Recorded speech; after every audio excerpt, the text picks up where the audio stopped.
നമസ്കാരം. ഇന്നലെ വരെ യുദ്ധം തന്നെ യുദ്ധം, ഒരു വിട്ടുവീഴ്ചയുമില്ല എന്ന് പ്രഖ്യാപിച്ച ട്രംപ് ഇന്ന് ഒരനക്കം പുറകോട്ട് മാറിയിട്ടുണ്ട്. കഴിഞ്ഞ സമയങ്ങളിലൊക്കെ നമ്മൾ കണ്ടിരുന്നത് പോലെ തന്നെ ട്രംപിനൊരു മനംമാറ്റം ഉണ്ടായിട്ടുണ്ട്. ഇപ്പോൾ അമേരിക്കൻ പ്രസിഡന്റ് ഡൊണാൾഡ് ട്രംപ് പറയുന്നത് അണുവായുധം സ്വന്തമാക്കില്ല എന്ന ഒരു ഉറപ്പ് മാത്രം ഇറാൻ തന്നാൽ മതി. ഗൾഫ് രാജ്യങ്ങൾ ഞങ്ങളോട് അഭ്യർത്ഥിച്ചു, ഇനിയും ഇറാനുമായി യുദ്ധത്തിന് പോകരുത്, അതുകൊണ്ട് തന്നെ അണുവായുധം നിർമ്മിക്കില്ല എന്നുള്ള ഒരു ഉറപ്പ് ഇറാന്റെ ഭാഗത്ത് നിന്ന് കിട്ടിയാൽ എല്ലാ യുദ്ധവും ഞങ്ങൾ ഇവിടെ വെച്ച് അവസാനിപ്പിക്കുകയാണ് എന്നാണ് അമേരിക്കൻ പ്രസിഡന്റ് ഡൊണാൾഡ് ട്രംപ് ഇപ്പോൾ പറയുന്നത്. മറ്റു വിഷയങ്ങളൊന്നും ഞങ്ങൾ ചർച്ച ചെയ്യാനില്ല, കൂടുതൽ ചർച്ചയിലേക്കില്ല, വിഷയങ്ങളിലേക്കില്ല, കൂടുതൽ ഡിമാൻഡുകൾ ഞങ്ങൾ മുന്നോട്ട് വെക്കുന്നില്ല, ഞങ്ങളെല്ലാം അവസാനിപ്പിക്കുന്നു. എന്തായാലും വളരെ പ്രാധാന്യത്തോടുകൂടി ഇപ്പോൾ ഈ വാർത്തകൾ അന്താരാഷ്ട്ര മാധ്യമങ്ങൾ റിപ്പോർട്ട് ചെയ്തിട്ടുണ്ട്. ഇവിടെ മറ്റൊരു പ്രധാനപ്പെട്ട വിഷയം കൂടെ എടുത്തു പറയേണ്ടതുണ്ട്. അതായത് അമേരിക്കൻ പ്രസിഡന്റ് ഡൊണാൾഡ് ട്രംപിനും അതുപോലെ തന്നെ ഇസ്രായേൽ പ്രധാനമന്ത്രി ബെഞ്ചമിൻ നെതന്യാഹുവിനും ഈ രണ്ടുപേരുടെയും തലക്ക് ഇറാൻ വിലയിട്ടിരിക്കുന്നു എന്നുള്ളതാണ്.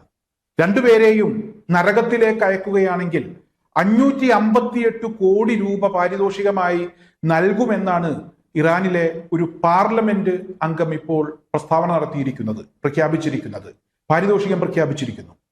ഒരു കാരണവശാലും ഇവിടെ അമേരിക്കൻ പ്രസിഡന്റ് ഡൊണാൾഡ് ട്രംപിനെയും ഇസ്രായേൽ പ്രധാനമന്ത്രി ബെഞ്ചമിൻ നെതന്യാഹുവിനെയും വെറുതെ വിടില്ല. രണ്ടുപേരെയും ഞങ്ങൾക്ക് വേണം. നിങ്ങൾ തയ്യാറുണ്ടോ? നിങ്ങൾക്ക് 558 കോടി തരാം. ഈ 558 കോടി രൂപ കൊടുക്കുമെന്ന് വെറുതെ പറയുന്നതല്ല.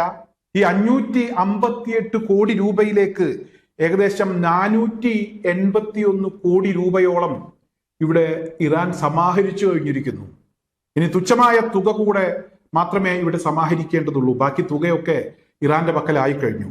ഈ തുക ഞങ്ങൾ തരാം, നിങ്ങൾ ആ പണി ചെയ്യണം എന്ന് ഇറാനിലെ ഒരു പാർലമെന്റ് അംഗമാണ് പറഞ്ഞിരിക്കുന്നത്. എന്തായാലും ഇത്തരത്തിലൊരു പ്രസ്താവന വന്നതിന് തൊട്ടു പിന്നാലെയാണ് അമേരിക്കൻ പ്രസിഡന്റ് യുദ്ധത്തിൽ നിന്ന് പിന്മാറുന്നു എന്ന രീതിയിലുള്ള ഒരു പ്രതികരണം അദ്ദേഹത്തിന്റെ ഭാഗത്ത് നിന്ന് വന്നിരിക്കുന്നത്. പിന്മാറാനുള്ള കാരണവും അദ്ദേഹം വ്യക്തമാക്കുന്നു. ഗൾഫ് രാജ്യങ്ങൾ അഭ്യർത്ഥിച്ചതിന്റെ ഭാഗമായിട്ടാണ് മാറുന്നത് എന്നാണ് അദ്ദേഹം പറയുന്നത്.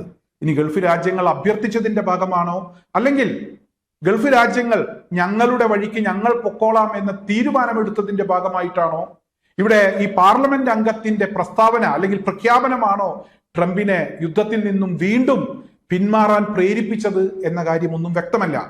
ഇന്നലെ സൗദി അറേബ്യയിൽ നിന്നൊരു വാർത്ത പുറത്തു വന്നിരുന്നു. അതായത് 16ഓളം ഫൈറ്റർ ജെറ്റുകൾ, അതുപോലെ തന്നെ 8000 സൈനികർ ഇവിടെ പാകിസ്ഥാനിൽ നിന്നും സൗദി അറേബ്യയിൽ എത്തി. സൗദി അറേബ്യ ഇനി അമേരിക്കയുടെ ഔദാര്യം കാത്തു നിൽക്കില്ല.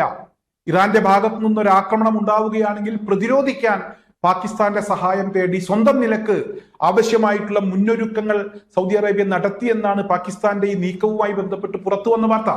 അമേരിക്കയുടെ പ്രാധാന്യം അവസാനിക്കുന്നു എന്നുള്ളത് തന്നെയാണ് ഈ വാർത്തയിൽ നിന്നും മനസ്സിലാക്കാൻ കഴിയുന്നത്. അമേരിക്ക ഇല്ലെങ്കിൽ പോട്ടെ പുല്ല് എന്ന് ഗൾഫ് രാജ്യങ്ങൾ അങ്ങനെ പറയാൻ തുടങ്ങി, അങ്ങനെ ചിന്തിക്കാൻ തുടങ്ങി.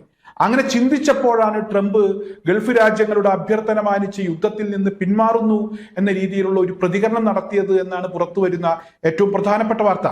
മറ്റൊന്ന് ഇവിടെ പറഞ്ഞല്ലോ, ട്രംപിന് തൽക്കാലം തടി രക്ഷിക്കാമെങ്കിലും ബെഞ്ചമിൻ നെതന്യാഹുവിന്റെ കാര്യം പോക്കാണ്. അക്കാര്യത്തിൽ യാതൊരുവിധ തർക്കവുമില്ല. സ്വന്തം രാജ്യത്തു നിന്ന് പുറത്തു കടക്കാൻ ബെഞ്ചമിൻ നെതന്യാഹുവിന് കഴിയുന്നില്ല എന്നുള്ളതാണ്. അതേസമയം ഇറാന്റെ വിദേശകാര്യമന്ത്രി ഈ കഴിഞ്ഞ ദിവസം ഇന്ത്യയിൽ ഉൾപ്പെടെ വന്നിരുന്നു. ലോകം ചുറ്റുകയാണ്. ഇതൊക്കെ നമ്മൾ കാണുന്ന ഒരു കാര്യമാണ്. ഇസ്രായേൽ പ്രധാനമന്ത്രിക്ക് ധൈര്യത്തോടുകൂടെ പുറത്തിറങ്ങാൻ കഴിയുന്നില്ല. ട്രംപിന്റെയും അവസ്ഥ അങ്ങനെ തന്നെയാണ്. അമേരിക്കയിൽ വലിയ കുഴപ്പമില്ല എന്ന് മാത്രം. എന്നാൽ അമേരിക്കക്കാർ ട്രംപിനെ വെറുതെ വിടുമോ എന്ന് തോന്നുന്നില്ല. ഇത്തരത്തിലുള്ള ചില സാഹചര്യങ്ങൾ, ചില വാർത്തകളൊക്കെ പുറത്തു വരുമ്പോഴാണ് ട്രംപിന്റെ പുതിയ പ്രതികരണം ഉണ്ടാകുന്നത്. തൽക്കാലം ഗൾഫിന്റെ അഭ്യർത്ഥന മാനിച്ച് യുദ്ധത്തിൽ നിന്ന് പിന്മാറുന്നു, അണുവായുധം കൈവശപ്പെടുത്തില്ല എന്ന ഇറാന്റെ ഒരു വാക്ക് മതി എന്നാണ് ഇപ്പോൾ ട്രംപ് പറയുന്നത്.